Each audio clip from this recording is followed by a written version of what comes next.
नमस्कार मंडळी. काल आपण संवेदनशीलता असायला पाहिजे याच्याबद्दल बोललो. कोणीसं विचारलंय की संवेदनशीलता कशी निर्माण करता येईल किंवा कशी वाढवता येईल, त्याच्यासाठी काय केलं पाहिजे हे विचारलेलं होतं. आपण त्याबद्दल बोलणारच आहोत. आपली संवेदनशीलता केव्हा आणि कशी दिसते, तर मुख्यतः आपण एकमेकाशी बोलत असताना कशा पद्धतीनं बोलतो, कशा पद्धतीनं संवाद साधतो, त्यावेळेला आपली संवेदनशीलता लक्षात येते.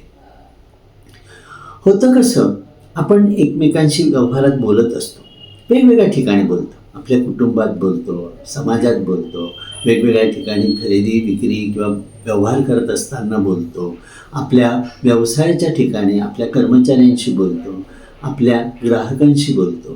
ते बोलत असताना सारखं तुमच्या मनाशी काय असतं ते खूप महत्त्वाचं आहे.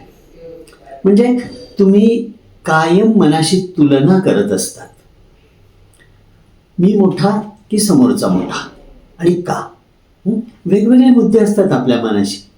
पैसे कोणाकडे किती आहेत, है ना, किंवा सामाजिक प्रतिष्ठा कोणाची कमी जास्त, शिक्षित आहे अशिक्षित आहे, किंवा शिक्षणामध्ये कमी जास्त काय आहे, किंवा एका ठिकाणी म्हणजे शिक्षक आणि पालक, शिक्षक आणि विद्यार्थी असं जेव्हा संवाद होतो त्यावेळेला प्रश्न पडतो.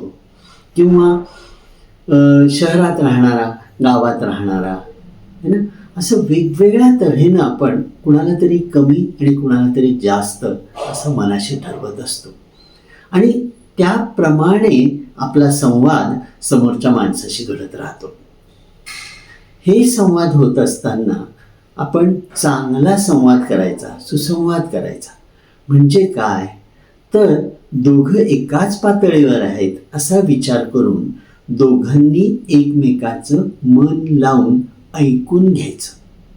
आणि ऐकून घेतल्यानंतर त्याप्रमाणे दोघांमध्ये शब्दांची, विचारांची देवाणघेवाण करायची. एकमेकाचा आदर राखून तो संवाद करायचा. असं झालं तर तो सुसंवाद होऊ शकतो. ठीक आहे. या सुसंवादाचे मंडळी 4 प्रकार आहेत. ते आपण उद्याच्या व्हिडिओमध्ये बघूया. आत्ता हा व्हिडिओ तुम्हाला आवडला ना, माहिती पोचली ना, कॉमेंट बॉक्समध्ये लिहा, लाईक करा आणि आमचं चॅनल सबस्क्राईब करा. धन्यवाद.